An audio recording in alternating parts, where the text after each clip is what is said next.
Hello. கல்கி கலக்கின்னு வச்சுக்கலாம். So ஏன் அப்படின்னா வெந்து வேகாமல் கடைசியில் பரட்டி சேர்வா ஆனியன்னு சில்லி அதெல்லாம் போட்டு எடுத்து கொடுப்பாங்க. கிட்டத்தட்ட அந்த மாதிரி தான் ஆயிடுச்சு படம் எனக்கு. ஏன் அப்படின்னா நான் சில படங்கள் சொல்கிறேன், அந்த படம்லாம் நீங்கள் பார்த்துருக்கீங்களா அப்படின்னு செக் பண்ணிக்கங்க. டியூனு, பிளாக் பேந்தர், வக்காண்டா அந்த கான்செப்ட்டு, மேட்மேக்ஸ் ஃபியூரியோட அந்த கோரு, ஸ்டார் வார்ஸில் வர அந்த red blue vintage colour laser light, அப்புறம் இது இல்லாமல் அங்கங்கே லைட்டாக அப்படி இந்த சவுண்டு தூவாரில் ஒருத்தர் இன்ஸ்டாகிராம் அந்த மாதிரி டிசி மார்வலோட சூப்பர் ஹீரோய்க்கு இதெல்லாம் கலந்து ஒரு மாதிரி கலவையாக கொடுத்த படம் தான் கல்கி என்னை பொறுத்த வரைக்கும். ஸோ உங்களோட ஒப்பீனியன் என்ன அப்படிங்கிறது எனக்கு தெரியாது. ஸோ நான் என்ன சஜஸ்ட் பண்ணுவேன் அப்படின்னா, எந்த ஒரு படமாக இருக்கட்டும் ரிவ்யூஸ் பார்க்காதீங்க, யார் என்ன சொல்கிறாங்கன்னு கேட்காதீங்க. ஃபஸ்ட் போய் படத்தை பார்த்துருங்க. பார்த்துட்டு அதுக்கப்புறம் உங்களுடைய தாட்டும் ஒரு ரிவ்யூவராக அவங்க சொல்கிறதும் இல்லை மற்றவங்க சொல்கிறதும் கனெக்ட் ஆகுதா அப்படிங்கிறத பாருங்கள். ஸோ இதுதான் கான்செப்ட். கதை என்ன அப்படின்னா, ஸோ ஓகே இதெல்லாம் வந்துச்சா ஒவ்வொரு படத்துலேருந்து எடுத்துப்போம். மேட்மேக்ஸ் ஃபியூரியிலேருந்து அந்த ஒரு கோர் ஒரு காம்ப்ளெக்ஸ் மாதிரி ஒன்று இருக்குது. ஸோ அதுக்குள்ளே ஒரு மேல்தட்டு இருக்காங்க, கீழே அவங்க இருக்காங்க, தண்ணி இல்லை, தண்ணிக்கு கஷ்டப்படுறாங்க, சாப்பாடுக்கே கஷ்டப்படுறாங்க, ஒரு வில்லனிசம் அங்கே ஒன்று இருக்குது. ஸோ அப்போ டியூன்லேருந்து அந்த ஒரு அட்மாஸ்பியரான ஒரு செட்டப்பு, ஸ்டார் வார்ஸ்லேருந்து அந்த லேசர் லைட் கான்செப்ட் அதெல்லாம். ஸோ இப்போ இது எல்லா படத்தில் இருந்தும் காஸ்டியூம்ஸ் அங்கங்கே கொஞ்சம் எடுத்துகிட்டு வக்காண்டா அந்த வக்காண்டா எப்படி இருக்கும், ஒரு மாதிரி சேஃப் அண்ட் செக்யூராக இருக்கும், அதுக்குள்ளே டெக்னாலஜிஸ் இருக்கும். அவங்க அந்த இப்போம்பே அப்படின்னு சொல்லிட்டு போட்டு அடிச்சு இது பண்ணுவாங்க. கிட்டத்தட்ட அந்த இதுதான் இந்த படத்தை பார்க்கும்போது தாட்டில் ஓடிட்டு ஓகே இந்த சீன் நம்ம அதில் பார்த்தோம், அந்த படத்தில் வரும்ல, ஓகே இந்த கான்செப்ட் இங்கே வரும்ல அப்படிங்கிற மாதிரி தான் படம் போகும். ஸோ இந்த படம்லாம் நான் பார்த்ததே இல்லை அப்படிங்கிறவங்க போய் பார்த்தீங்க அப்படின்னா ஒரு புது எக்ஸ்பீரியன்ஸ் ஆகும். படத்தில் வந்து சிஜி ஒர்க் உண்மையிலே நல்லா பண்ணியிருந்தாங்க. சொல்லுவாங்கல்ல ஹாலிவுட் தரத்துக்கு நாங்கள் படம் எடுத்திருக்கோம் அப்படின்னு சொல்லி. பட் இந்த படம் சிஜி ஒர்க் நல்லா பண்ணியிருந்தாங்க, சினிமாட்டோகிராஃபி நல்லா இருந்தது. அங்கங்கே அமிதாப் பச்சனுடைய கேரக்டரு கொஞ்சம் பெருசாக ஜெய்ஜாட்டிக்காக காட்டணும் அப்படிங்கிறதாக பண்ணியிருப்பாங்க. அது எல்லாமே அங்கங்கே கொஞ்சம் பிசர் அடிக்கும். பட் இருந்தாலும் த்ரூ அவுட் த மூவி நீங்கள் உட்காந்து பார்க்கும்போது நல்லாயிருக்கும்.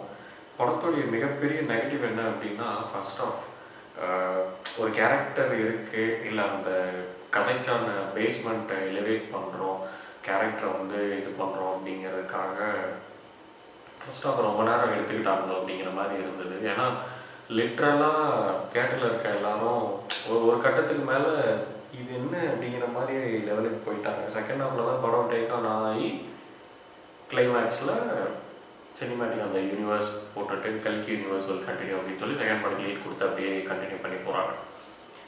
பட் இதில் இந்த பிரச்சனையே என்ன அப்படின்னா, பிரபாஸ் ஹீரோ அப்படிங்கிற அந்த ஒரு மைண்ட் செட்டில் போய் படம் பார்க்க போகிறவங்களுக்கு அமிதாப் பச்சன் தான் ஹீரோ அப்படிங்கிற மாதிரியான ஒரு இது செகண்ட் ஹாஃபில் பில்டப் ஆகும். இன்னொரு பெரிய இது என்ன அப்படின்னா கேமியோ. சும்மா ஒரு ரெண்டு நிமிஷம் 3 நிமிஷம் சீனிக்கெல்லாம் இதெல்லாம் ஒரு கேமியோ எடுத்துகிட்டு வந்து போட்டுறாங்க. படத்தில் கேமியோ ஒரு படம் இருக்குது, ஒரு 2 மணி நேரம் இருக்குது, ஏன்னா ஒருத்தர் 2 பேர் வந்தால் ஏய் வா அப்படிங்கிற மாதிரி அவங்க வராங்களே அப்படின்னு சொல்கிறாங்க. சும்மா ஒரு அரை மணி நேரத்துக்கு ஒருக்கா எவனாவது ஒருத்தர் வந்துட்டே இருக்கிறாங்க, நமக்கே ஒரு மாதிரி போர் வச்சுது.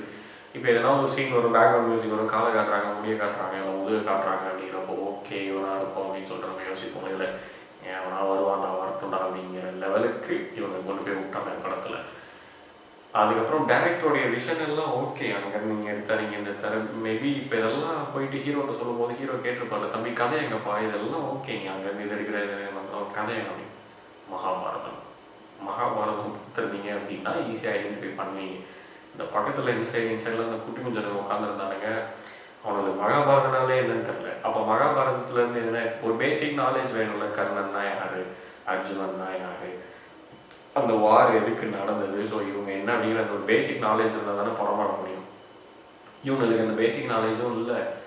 கர்ணன் யாருன்னு தெரில, அர்ஜுனன் யாருன்னு தெரியல. இன்னொன்று லேசர் ஃபைட் வச்சுக்கோங்க, இல்லை இந்த லேசரில் இருந்தால் பண்ணுங்க, வேணான்னு சொல்லலை. அது ஏன் அந்த ஆதி காலத்துலேருந்து ரெட் அண்ட் ப்ளூ வேறு கலரே உங்களுக்குலாம் கிடைக்காதா? ஒரு கிளி பச்சை, ஒரு ஆரஞ்சு, ஒரு வைலட்டு, இந்த மாதிரி கலரில் இருந்தால் பண்ண வேண்டியதாங்க. கலர் இல்லாமையா கிடக்குறீங்க. எப்போ பாரு இந்த ரெட் அண்ட் ப்ளூ கான்செப்ட்லேயே இருக்கிறீங்க. மேபி எதுவும் சிஜிக்கு அது ஒர்க்குக்கு ஈஸியாக இருக்குமா என்னன்னு தெரியல. பட் ஆனால் வெரி போராக இருந்தது அந்த ஃபைட்ஸ் எல்லாமே. அதுக்கப்புறம் ரொம்ப ஹீரோயிட்டுக்கான அந்த ஃபைட்ஸ் வந்து செகண்ட் ஹாஃபில் தான். ஃபர்ஸ்ட் ஹாஃப் அப்படியே இழுத்து கொண்டு போய் விட்டு செகண்ட் ஹாஃபில் டக்குன்னு கொஞ்சம் ஸ்பீடாகி போகிற மாதிரி இருக்கும். அந்த ஒரு அமிதாப் பச்சனுக்கும் இவங்களுக்கும் ஃபைட் நடக்கும். ஸோ அப்போ நம்ம யோசிச்சுட்டே இருப்போம், இந்த ஆளுக்கு ஓகே சூப்பர் பவர் இருக்குது, அடிக்கிறாப்புல 6000 வருஷமாக இருந்தார், ஓகே ஃபைன்.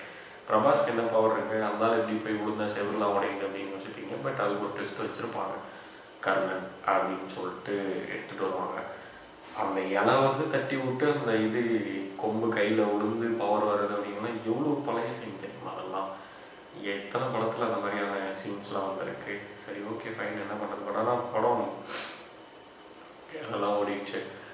தீபிகா படுகோன்னு அந்த பொண்ணு, அந்த மலையாளத்தில் அந்த பொண்ணு பசுபதி, அவங்க எப்பா எவ்வளோ கேரக்டர் இருக்காங்க படத்தில். ஒவ்வொருத்தருடைய கேரக்டர் நேமு ஒவ்வொரு இவங்களையும் மைண்டில் வச்சுக்கிறதே பெரிய விஷயமா இருக்குது. துல்கர் சல்மான், ராஜமௌலியோட சீன் ஓரளவுக்கு ஓகேவாக இருந்தது.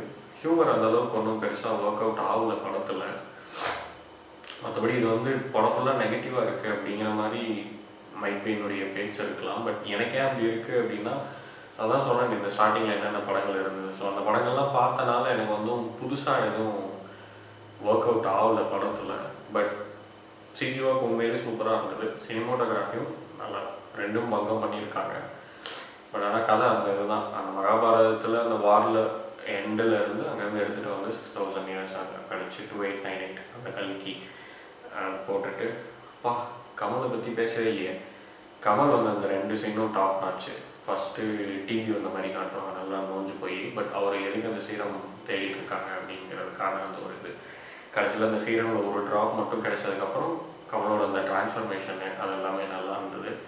மைட்பி செகண்ட் பார்ட்டில் அந்த கமல், கர்ணன், இந்த துரோணாச்சாரியாரோட பையன் எல்லாம் மேபி அந்த ஃபைட் இருக்கலாம் அப்படின்னு நினைக்கிறேன். இந்த அர்ஜுனன்னா இந்த அர்ஜுன் ரெட்டி படத்தில் வருவாங்கல்ல, அவங்க பண்ணியிருந்தாங்க. அதான் சொல்கிறேன், அந்த கேமியோஸ் எல்லாமே கொஞ்சம் மொக்கலாம். பட் நான் இன்னைக்கு என்ன டேட்டு, சாட்டர்டே, தேர்ஸ்டே வந்ததா, 3 days ஆல்மோஸ்ட் 300 crores கிட்ட கலெக்ஷன் பண்ணியிருக்கேன் அப்படிங்கிற மாதிரி பார்த்தேன். But fine. இவ்வளோ தூரம் த்ரூ அவுட் வீடியோ பார்த்தீங்கன்னா என்னன்னு தெரியல. பட் பார்த்துருந்தீங்க அப்படின்னா தேங்க்ஸ் ஃபார் வாட்சிங் த வீடியோ.